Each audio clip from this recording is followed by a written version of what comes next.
I've been told, reminded, like, you're just teaching HFLE. Like, you don't have to take it so seriously. And I'm like, this is my passion. Like, if I don't take it seriously, who will?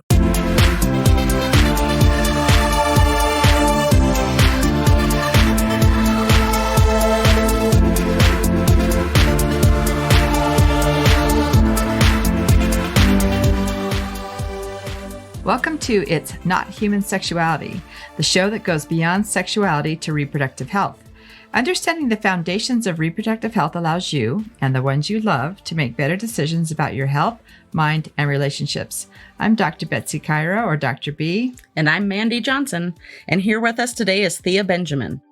The students have regressed. It's bad. I don't even know how to explain how bad it is. I feel like we need to add another school year. And a teacher, she's a French teacher, she walked past my desk, picked it up, and she's like, "Oh, that's the clitoris." Oh my goodness. Oh, wow. Just me being honest, I do not feel like it's a respected subject. As a teacher, I do not feel I'm respected teaching the subject.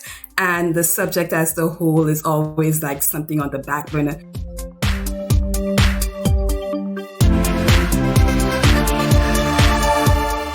I met Thea a few years ago when we were both graduate students at Widener University in Pennsylvania studying human sexuality education. I was very interested in Thea's story as she came from Saint Lucia to Pennsylvania for her education and is now back in Saint Lucia teaching reproductive health topics.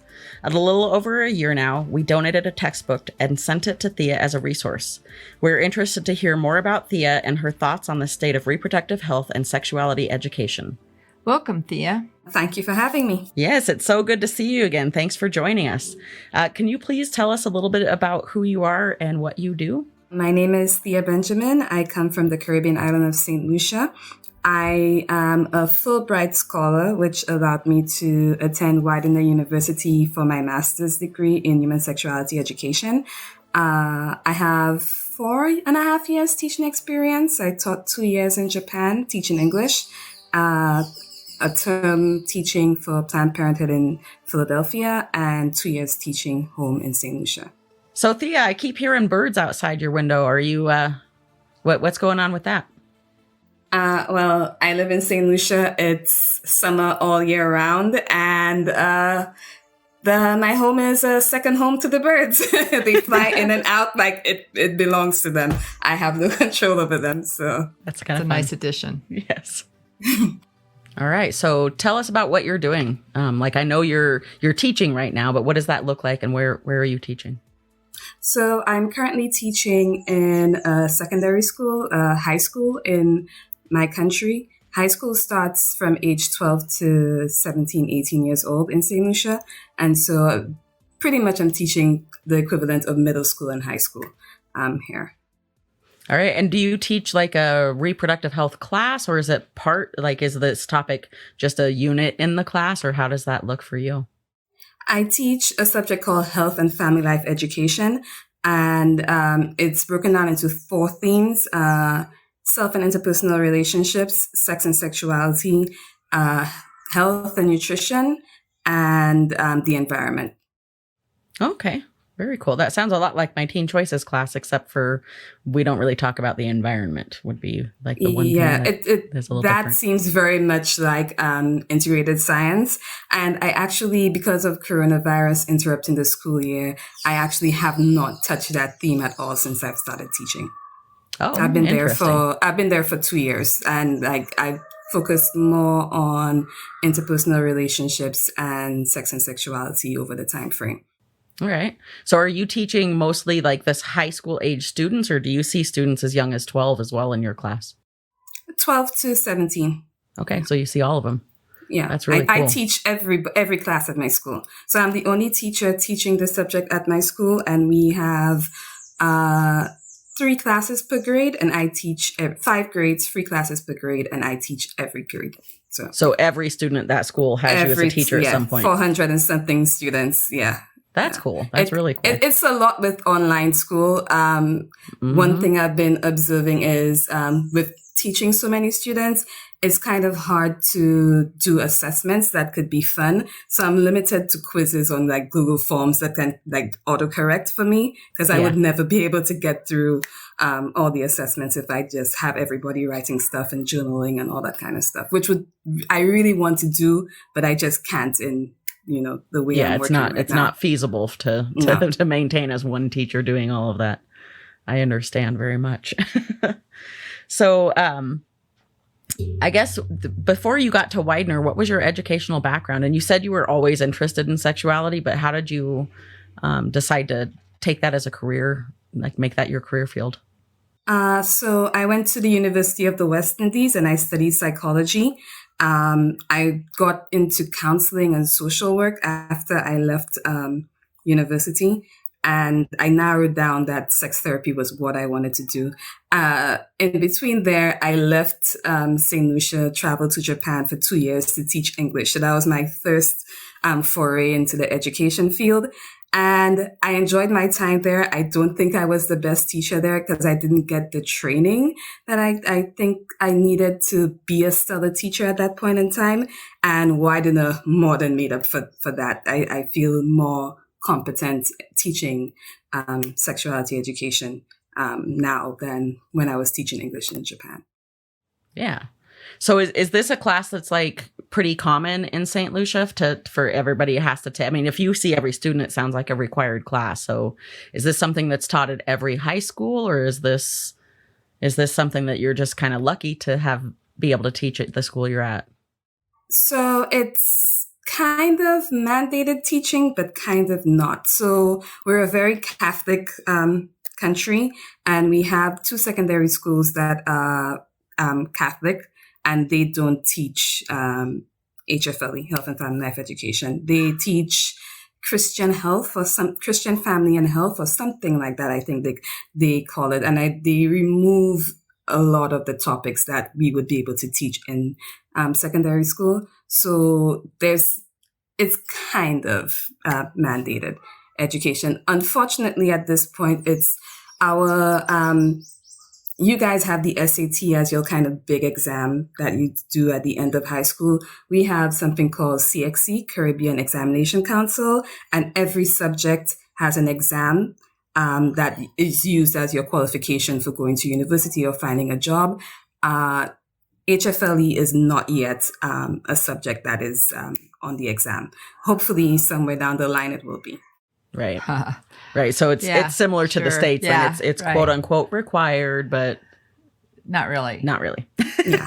And honestly, me being honest, I do not feel like it's a respected subject. As a teacher, I do not feel I'm respected teaching the subject. Yeah. And the subject as the whole is always like something on the back burner. Like I can give up my classes to other teachers if they need it, because like that's how little my subject matters. Yes, I understand that a lot. I mean, I've been teaching for 16 years in an elective topic, and all the time kids get pulled from my class because they're like, well, it's not a big deal if they miss your class, right? And I'm like, what? Yeah. It's just the same big deal as if they miss any other class. They're missing a lot of content. I know. We're definitely at the bottom of the totem pole of importance, which really is weird because we're the foundation really of everything. Yeah. Everything. Life skills. I've been told, like reminded, like, you're just teaching HFLE. Like, you don't have to take it so seriously. And I'm like, well, this is what I enjoy doing. This is my passion. Like, if I don't take it seriously, who will? You know? So, I've ended up in a lot of situations where I'm just frustrated with the lack of respect for the whole area. I very much understand that. It reminded me of a quick little story I just got to tell. I was sitting in a meeting with like 4 other teachers. They were all men. Not that really matters, but it kind of does. And they were talking about how they were at a conference with some female students who were all just wearing too short of skirts for what they were. And one teacher said, I mean, that skirt was so short you could practically see her vagina. And I said, no. You couldn't see her vagina. You could see her vulva if you saw anything, And he looks at me. He's like, okay, why? I mean, you're going to get so serious about it. Why you got to be so correcting? I'm like, yeah, if somebody said that Africa and Asia were the same continent, you would correct them. And he's like, well, yeah, I would. I said, because that's your content area. Like, this is my content area and I'm passionate about it. And if you're using the wrong words, I'm going to correct you. But it was that same thing where, like, if somebody had corrected a geography mistake, he would have never said anything about that. But because I'm correcting the anatomy, you know, he's like, well, you don't have to take it so seriously. I'm like, dude, but that's my content. They're Yeah, like the they're difference different. between an elbow and a wrist, you know? Yeah, it's important to know the difference, you know? And so, but I get that, where it's a very not well respected topic. And unfortunately, the kids that I'm sure you experience the same thing. The kids I teach see the importance and tell me all the time, like, your class is the most important class I ever took in high school. And the stuff I learned from you is stuff I actually use, but nobody else in our profession sees the importance of what we do. I haven't gotten there yet. I've only been there 2 years, one graduating class so far. So I haven't gotten there yet, but hopefully one day. You will. You will, because what you teach is important and it's relevant in their lives right now, you know? And later. Like cradle to grave, right? Yes. So first thing I want to ask is, have you been able to utilize the textbook that we sent you? And if so, how have you been able to use it? Or, you know, are you using it as just a resource or that kind of thing? So, quick story. I remember messaging Mandy and like begging her for like, what textbook do you guys use? Because our textbook is, I actually have it right next to me. This is like the lowest grade book, and this is the size of the textbook. I know our audience probably won't be able to see, but yeah. And there's that one is really small. Yeah, and there's one for the first form, the second form, and the third form. The last two, even though I have to teach them, we have no textbooks for them at all. So there's a textbook and a workbook, but and remember, there are 4 sections. So it's not really in depth at all. So I just needed something to use as a resource, so I can like pull notes out of to be able to give the students. So that's what I've been using the textbook you guys sent me for most of all. Because we don't even really use the textbook, our mandated textbook, I don't really get a chance. I usually just like pull notes from different sources and give it to my students. That's how I use a lot of textbooks myself. I mean, they're for me so that I can create content for the students more than they are for students. And it's even more useful now with online school, and we're going into this blended learning approach now with COVID. School opened like 2 weeks ago, so we're still using Google Classroom. That's where I'm putting all my content, and the kids have access that way. So I can like either scan a page or like type out the notes that I want, put it on Google Classroom, and the kids can get it that way. Yeah. So you guys just went back to in-person 2 weeks ago? And that's the first time you've seen students since last March? No, we tried to go back in January. So we tried in September and had to close down again, tried in January and had to close down for the second term. And we just reopened up for third term. So hopefully we won't close again. The students have regressed. It's bad. I don't even know how to explain how bad it is. I feel like we need to add another school year to be able to like make up for them to be where they need to be at graduation. So hopefully I'm praying that school doesn't close again. So were you guys doing like Google Meet classes or Zoom classes at all? Or were you doing everything kind of asynchronously where the kids just looked on Google Classroom for their work and stuff? So I would put the content, quizzes. I would even record videos initially before we started doing Google Meet. I would record myself teaching the content so that because students learn in different ways. Some students might just be able to like go to the slides and it's all good. Some students may not be able to pick it up, but if they hear me explaining everything, then it will work out better for them. So I uploaded in different ways. But once we were allowed to do meets, then we would schedule one meet every we have a 6-day cycle. So once a cycle, I would, meet up with the students. Unfortunately, not very many of them came and I had no control over that. But I just taught the students who came, whether it's 1 or 10, I taught the students that came. Yep. Sounds very similar to every teacher I've talked to, every teacher we've interviewed so far since COVID started. I mean, it sounds like everybody across the world is experiencing the same thing in terms of trying to teach during this and the challenges that we're facing. It's pretty crazy. Actually, with my school, because we have to social distance, we have 400 students and we don't have enough capacity, building wise or furniture wise, for it to work out social distancing. So what we went through is 1 day in, 1 day out. So our classes are like 30 students per class. We broke them down in half, and each day a year would come. So on the day one, we'd have a Form 1s, Form 2s, and the senior class. And then the next day we'd have the 2s and 3s in the senior class. That's the only way we could social distance properly. So it's still not efficient because students are coming to school either 2 days a week or 3 days a week. So it's still frustrating, but I'm just happy to have school open. Yeah. No, we did that hybrid schedule where we had half our students on Monday and then the other half on Tuesday, and that whole thing for several months as well. Or at the same time. During hybrid, I would have half the class in class and the other half would be on a Google Meet. At the same time. And I'd be teaching them at the same time. And I've been doing that since, I've been doing that since August, having a Google Meet and I guess, when did we actually go back with students? It wasn't since August, but since we went back, I can't even remember. My dates are just... Was it October? So gone. October or November, I guess, is when we came back. But ever since we had students in the building, we've been teaching both at the same time, you know. Right now, we're in what they call everybody's back at school. It's full in person, but it's not. I mean, we still have so many students that are staying home and can't come to school. So it's still hybrid, but instead of having like my classes split, I see all 30 students every day. 20 of them are in person, 10 of them are online. That kind of look. And so, do you have attendance issues with the students that are at home, remote? Yeah, I have a ton of attendance issues. Like, I don't know that they're there.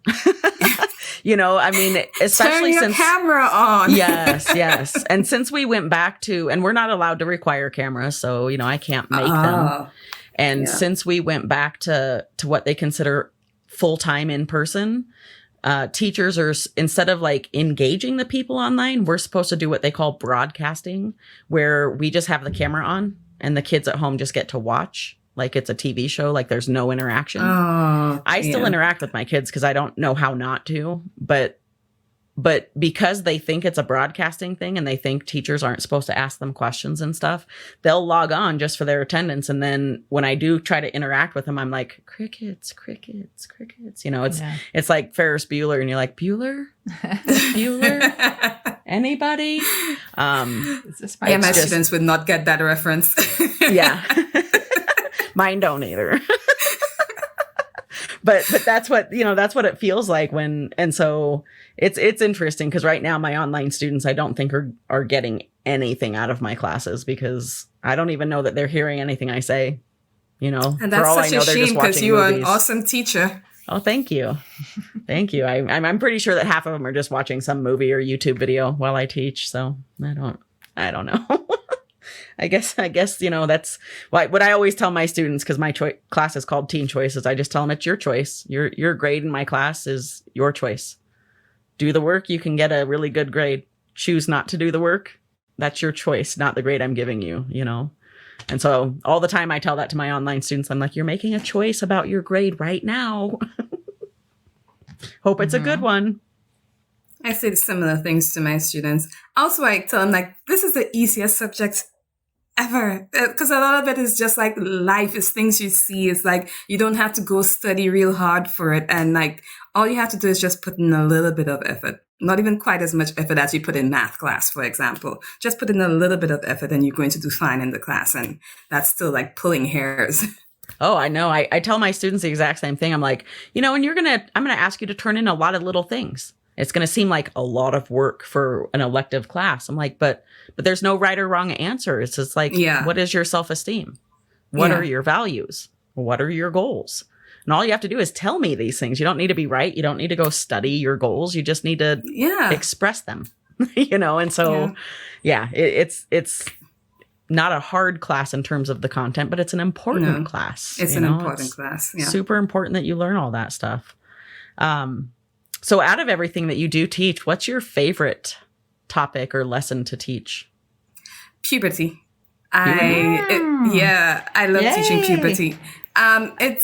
I do it with my youngest, so the 12-year-olds when they're coming in, and they teach HFLE at the primary school level. So it's a lot of it is revision, and I just like push it a little bit further from what I know that they're supposed to come into secondary school knowing. So it's always fun. Hygiene is always fun. I've taught it different ways online.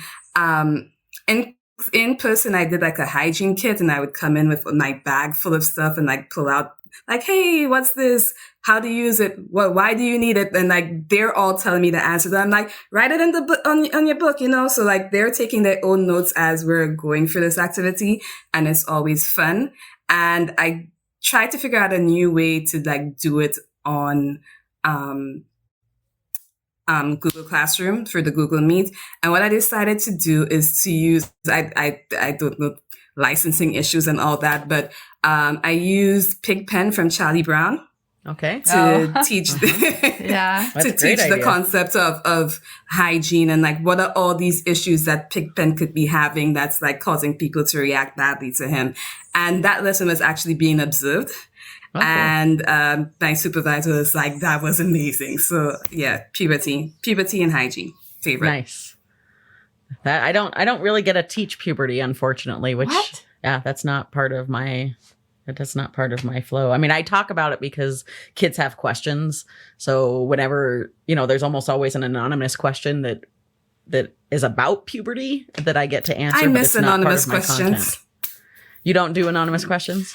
I miss it since online school. It's just I can't figure out how to work it into this whole thing that we're doing now. But yeah, I did it last year and it was fun. I'll send you something on how you can do that online with a Google. It's through Google Suites. So if you use Google, you can do an anonymous question. So I'll show you that. I'll email you. But know that in real life, what I've experienced is that in my typical class in a semester or whatever, I'll get, somewhere between like at a minimum of 30 questions at a maximum of like 80 in one class. And since we went hybrid and since we've been doing stuff online, the kids online, I get less than 10 questions from them. When my whole class was online, I got less than 10 questions for the whole unit. And I'm like, I usually get more questions than this every day.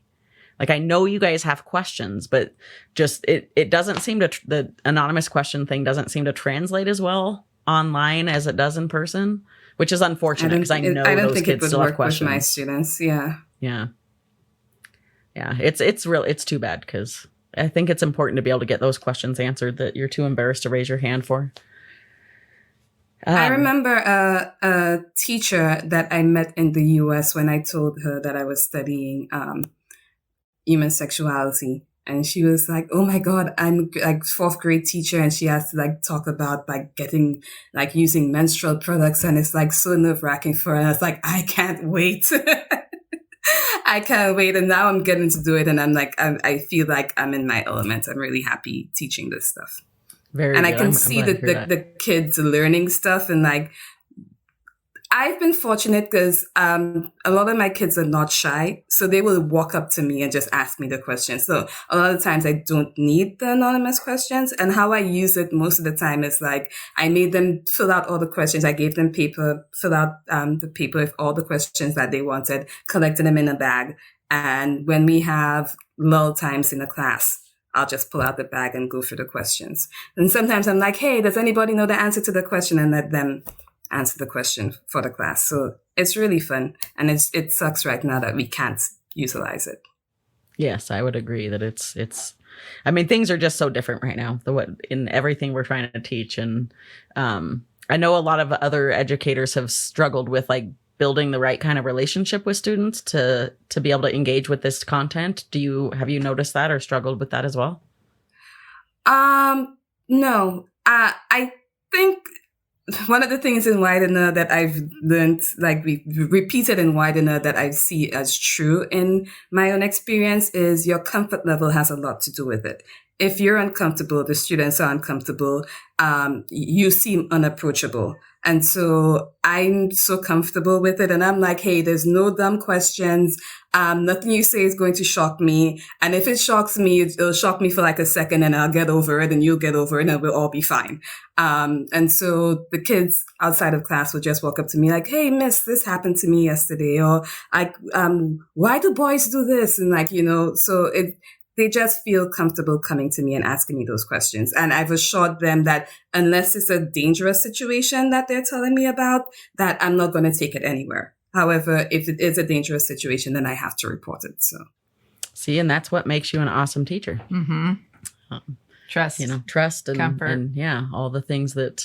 I mean, it really is so important that people are comfortable with this topic if they're going to teach it, because it makes all the difference in the world for the students and what they can absorb and what they'll take from it. And sometimes even they ask you some really out there questions that you're really not expecting, especially like at 12 years old, they ask you some questions just like, how do you know about this? And I just have to remember, okay, I also have guidelines for what I can and cannot teach. It's not comprehensive. So sometimes I have to kind of skirt that line and like try to answer their question as like, not going over the line that is going to get me in trouble, but I give them an answer that they can walk away with feeling like they got an answer. Right. What topics are you not allowed to teach? Sexual orientation. As I said, my country is very religious. So that's one that's off bounds. We can teach about it in the capacity of teaching what heterosexuality is, what homosexuality. We can give the definitions. We can't really go beyond that because we do teach circles of sexuality. And you can't avoid that in circles of sexuality. So that is the only way. Gender also is one that's kind of, we just definitions and like gender stereotypes, that type of thing. And then we can't really go beyond that. Abortion. I taught a lesson on teen pregnancy. And when I got to the part, that lesson was also supervised. And when we got to the part of options, I brought up abortion, and abortion is illegal in Saint Lucia. And except for the case of rape, incest, and if it affects the health of the mother, that's the only time abortion is legal. And after the lesson, my supervisor was like, hey, I don't think you're allowed to even talk about that. So I'm just like, I didn't say anything wrong. I didn't give an opinion. I made sure not to do that. I'm just giving facts here. And so she said she would check to make sure like the guidelines on that haven't changed. But yeah, that's where, you're always kind of walking the line of what you can and cannot say.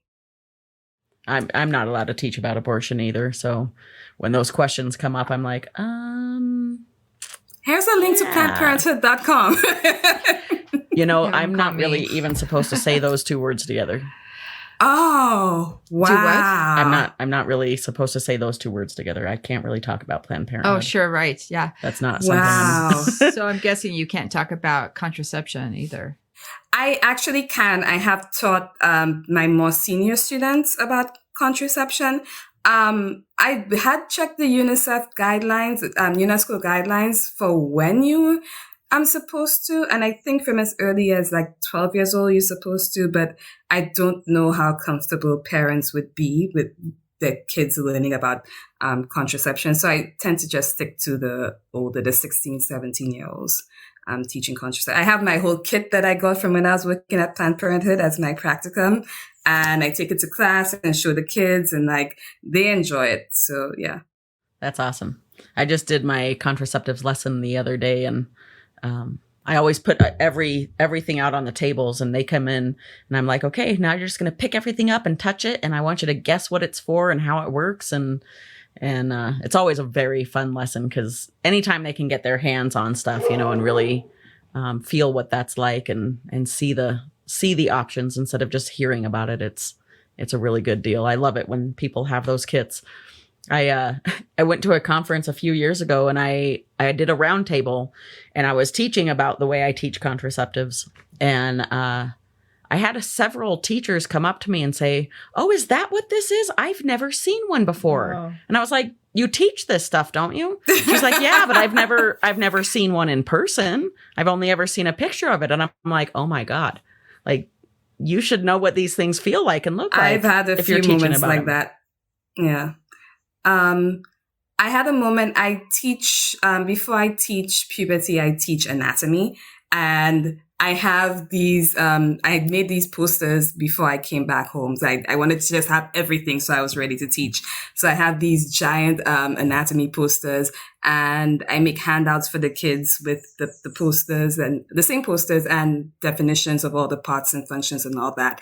And a teacher, she's a French teacher. She walked past my desk, picked it up, and she's like, "Oh, that's the clitoris." Oh my goodness. Oh, wow.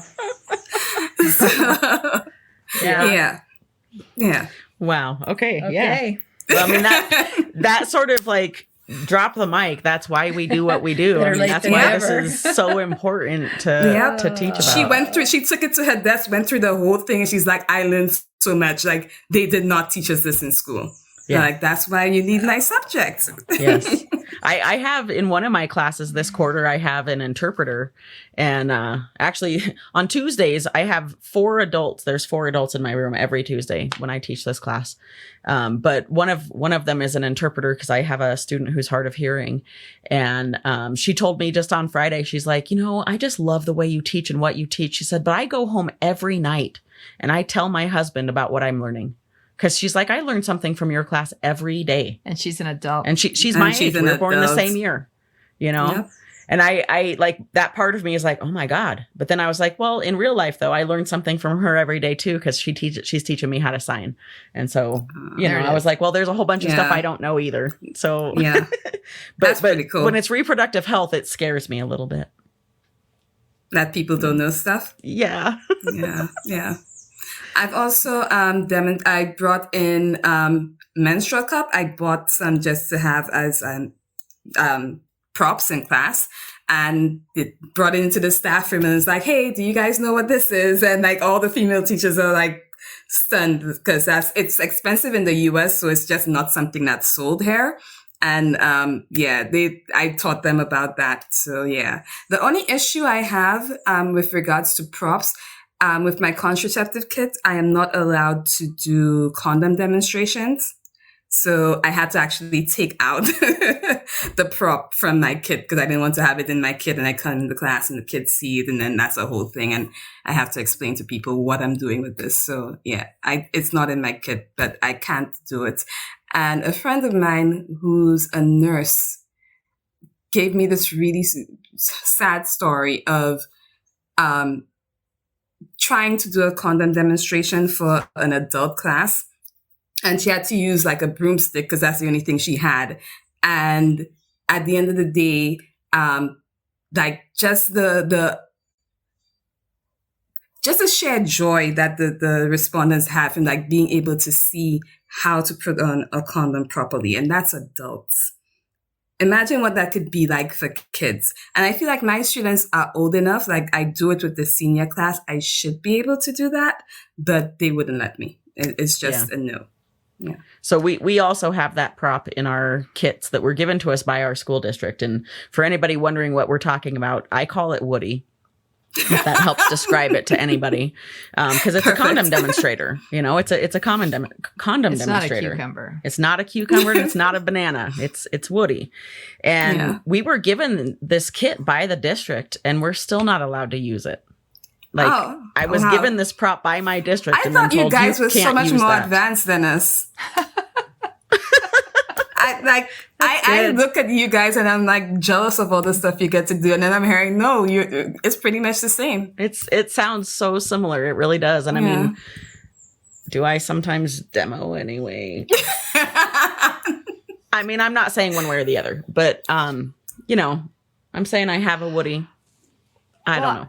Yeah, I mean, I think it's important because, like you were saying, that students learn differently in different ways. And I know that one of our colleagues who works with developmentally disabled kids, she never demonstrates putting a condom on a banana or a cucumber because they would go home and put the banana on a cucumber. Yeah, I think they're safe. Yeah, and then go have sex, right? Because that's what they were taught. Is you put the condom on the vegetable, and then you go have sex because it's literal. Mm-hmm. And I think we have to be careful about what we say Oh, and for what sure. they hear.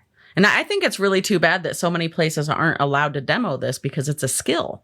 And not only do kids need to see it done, but they need to practice with their hands, and they need to be able to, like, I also teach cooking, right? That's another one of the topics that I teach. And I would never give a kid a knife and hope that they could chop if I hadn't done a demo and let them practice. And it's a skill, and condoms are the same way. And if we want kids to know how to use them, we need to be directly teaching them this skill. And it sort of kills me inside that we can't.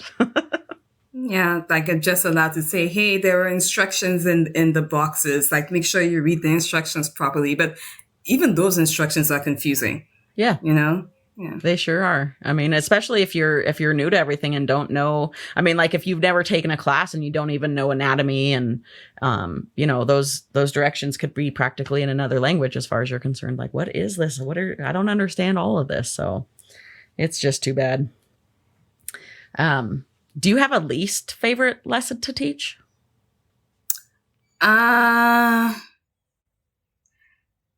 So I was really excited to teach my students like how to prepare for entering the working world, career planning and development, that sort of stuff.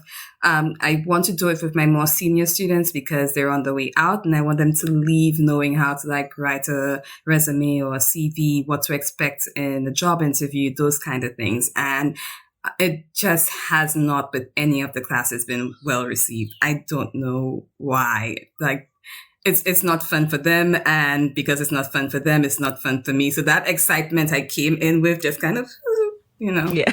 Yeah. I get that. That's another topic that I teach in a different class. And I have a class called Life Management, and it's basically adulting 101, And even though it's super important stuff that they all need to know, it is like the hardest class it's like pulling teeth every lesson, because the kids are just like, why do I need to know about taxes? And why do I need to know about, and I'm like, but because you're going to go out and get jobs, and you're going to have to pay taxes, and you're going to have to, but they just, I don't know, anything outside of high school, it seems like is hard to get them really interested in. They can't picture life out of school. It's going to they just have to get thrown into it, and then they adjust. So now it's just like, this is their world, and they can't see past it. Yeah. We actually do mock interviews, and we bring in like community members and staff, and we make the kids fill out an application, and then they have to have a resume to go to their interview. And then we have people actually like sit down with them and interview them for 10 or 15 minutes. And our interviews all have a rubric that they're kind of grading on like appearance and how well they're, and that kind of stuff. And that gives a little bit of buy-in. I plan to do something similar, but COVID happened, so yes. And now that now everything, now when we do interviews, they're all like, "Can you record yourself pretend you're doing an interview and just record it on a Google and just send?" I mean, it's bad. Oh, that's so different because we can't bring the community members in anymore, and so it's it's definitely changed the way we do things. So. Do you have any like advice or any recommendations for anybody else who might be interested in coming into the field of reproductive health and sexuality education? I think you have to do a lot of self-examination, know what you're comfortable and not comfortable with, and figure out why you're not comfortable with that. Examine that and explore that within yourself first. You might want to do something and realize, hey, it's just not for you. Or you might realize, hey, okay, I can really be good at this. I didn't think that I was going to be good at this. I didn't think that I would enjoy it, especially after my experience in Japan teaching English. I did not think teaching was for me. So I would say go to school, get your training, do all the work that is required to be a sexuality educator, if this is what you want to do, and then go out there and do it. Awesome. Anything else that you want to share with us that we didn't talk about that you're just dying to get off your chest? So your textbook actually helped me narrow down what I want to do for my PhD. Very cool. So what are you going to do? Just let me give the little story about it. I was teaching my senior students about sexting. And we have no research in that area at all for the Caribbean, for Saint Lucia, nothing. So I was you guys have some stats on that topic for the US. And that's the only stats I had. So I took the same page, gave it to the students as notes. And a student was like, but what about St. Lucia? And I'm like, I looked, I couldn't find anything. It's like, Miss, you should do that. That's one of my students told me. You should do that. We need our own. You should do that. And I've been thinking about it for a while. So I narrowed down that I want to do research on adolescent sexuality, attitudes, behaviors, because the last really in-depth study that was done on the region was done, and I think I was a participant in that study when I was in school. The data was collected in 1997, and it had been published over a 10-year period since 1999, I think. So yeah, 1999 to 2009. So we haven't had anything recent. So I want to be the one to do that. I want to be the person that when you think sexuality in the Caribbean, my name comes up. Well, it already wonderful. does for me, Thea. Yeah. Yeah, for us, that's for sure. Just out of curiosity, because I don't know that much about the Caribbean, but what's the population in St. Lucia? 180,000. Each island is different. We have Jamaica, Trinidad that has millions, and then it slowly goes down from there. So St. Lucia is at 180,000. Very cool. All right. Well, that's all the questions that I had for you today. Thank you so much for joining us. We really appreciate your time today. Thank you for having me. I've never done a podcast before, so this is my first time. Woohoo! Yeah, we're really excited you're out there fighting the fight and getting the information out there, and just one kid at a time. And of course, it's always exciting. The more countries we have our textbook in, the more we get to brag. There you go. Know? I will spread the word as best I can.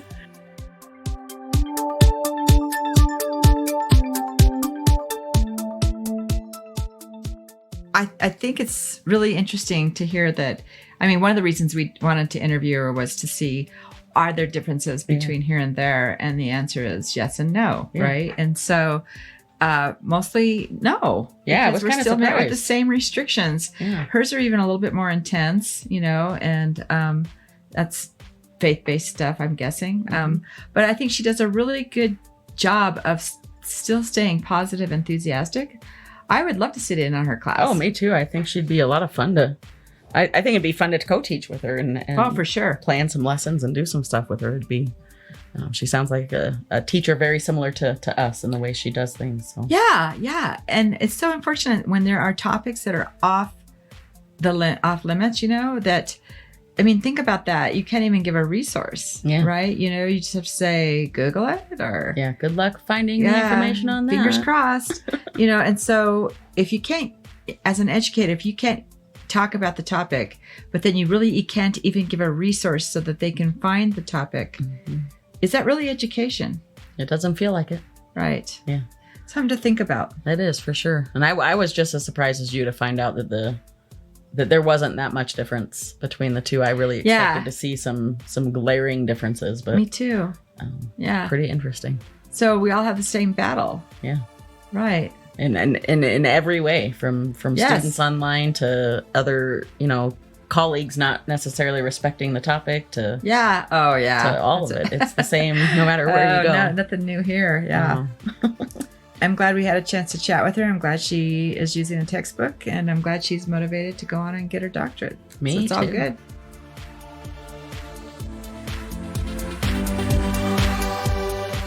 This podcast was created to promote Look Both Ways and the textbook written by Dr. Cairo. Look Both Ways is a nonprofit organization based in Loveland, Colorado, with a mission to educate our youth about their reproductive health to make informed decisions for their future. We do this by educating the educators through professional development, and we also put on free conferences for both teens and parents of teens. Textbooks used at schools are donated by Look Both Ways to eliminate the money obstacle for schools interested in piloting or adopting our curriculum and textbook. As a nonprofit, we're always fundraising and accepting donations. For more information about Look Both Ways, our fundraising efforts, getting a textbook donated to you, or to make a donation, please visit lookbothways.us. That's lookbothways.us. This podcast was produced by Peach Islander Productions in Fort Collins, Colorado. This is Dr. B. And Mandy Johnson wishing you well. Be sure and catch all of our episodes of It's Not Human Sexuality on Spotify, Podbean, or wherever you get your podcasts.